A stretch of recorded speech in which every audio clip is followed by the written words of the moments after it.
Now, right now, do you even know which policies are going where? You think the APC is in a big crisis right now? Serious crisis. If they pretend, by the end of the year we will know.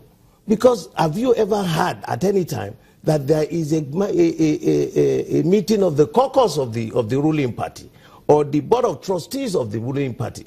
Like when the Senate president was making certain comments and the vice president, who is acting president, also made certain comments that are totally in opposite to what he said. Now another minister made his own comments that is also totally different from whatever the Senate president said and the president. Now, is the center holding as a party? You think the APC has a more troubling leadership crisis than the PDP? Because that party is a party of strange bedfellows. There is no unity. There is no common solid taproot like we have. We went through our crisis because we made certain mistakes. To err is human. But we have learned. And this judgment now has brought us back like a wake-up call for us that, look, the centerpiece of any political party is to make sure that you address the ills, the dregs in the society, to alleviate their sufferings, to bring more life into them. Now, are you better off today than before? Simple. Ask any Nigerian that question. Let me talk about, or let's talk about some of the issues that came up during the meetings that you had. You were at the NEC meeting, you were at the BOT meeting.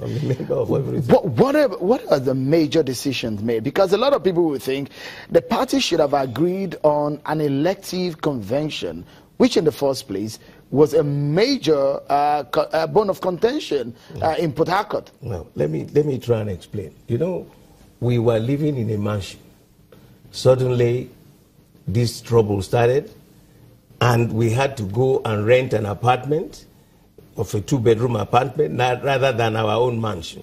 Now, once the decision was now taken that the real landlord has come back, you need to address certain issues.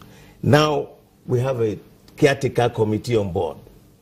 Their tenure will expire, you know, because they were given a specific mandate. Now, we must expand that mandate, because if we go to an elective convention immediately, there are still certain areas that we need to mend the fences. You know, so you just can't rush into it. Otherwise, you would have just gone straight. I remember in Port Harcourt, the caretaker committee was given 6 months to conduct a national convention. 1 year. They probably spent more than that. No. They were given 1 year. At the last convention, they gave them 1 year, which would expire sometimes in August. That is why there is need to have that mini convention to be able to extend their time. Otherwise, you'll be running foul of your law. That is the reason why there will be a mini convention, to make sure that those who are going to be managing the party will have the legitimacy of Has the party now taken itself away from the governors? Because there were allegations that the governors were the ones who were perpetrating some of these crises. You know, is that true? Let me say it simply, Sita. You know, the moment the former president, who was then leader of the party, asked that he wanted to take a sabbatical leave, I remember that meeting. So many people said, please, sir, don't go. Don't go. Try and moderate, because we just lost the election. Try and moderate. You needed always a rallying point. But he needed that break. He needed that piece of his mind to rewind. And that was the period that was like a vacuum. And you can't create a vacuum. So a lot of people crept in and were doing so many unprintable things. Things that were completely against the constitution of our party. So what do? All kinds of, like the Supreme Court judgment said, they were doing forum shopping.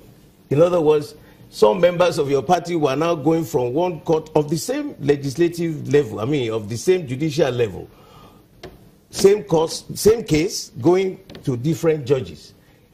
That should never happen again.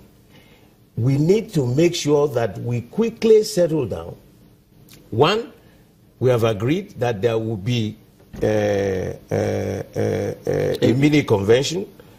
Within that, in every zone, there are 1 or 2 states that should settle down quickly. They didn't do any congresses.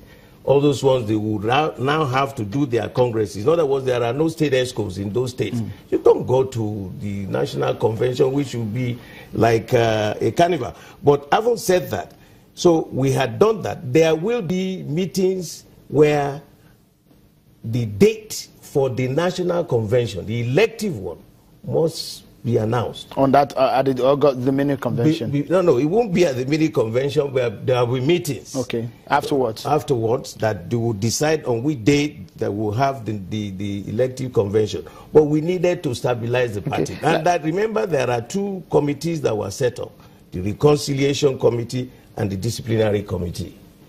You know, we said, no victor, no vanquished, but anybody who now pronounces ills for the party from that day of the judgment will not be let off the hook. But I mean, you heard what has been attributed to Senator Sharif's group. Do you think Senator Sharif and his group should be disciplined by the party? It was discussed, it was debated. We had said whatever happened before that judgment, in the spirit of oneness, in the spirit of togetherness, let bygone be bygone. But if anybody now went after that judgment to now make comments or behave breaching the extant procedures and provisions of our Constitution, he must be brought to book. All right. Up next on the program, has the PDP gotten its groove back? As the party claims opposition party has come alive. Find out after now.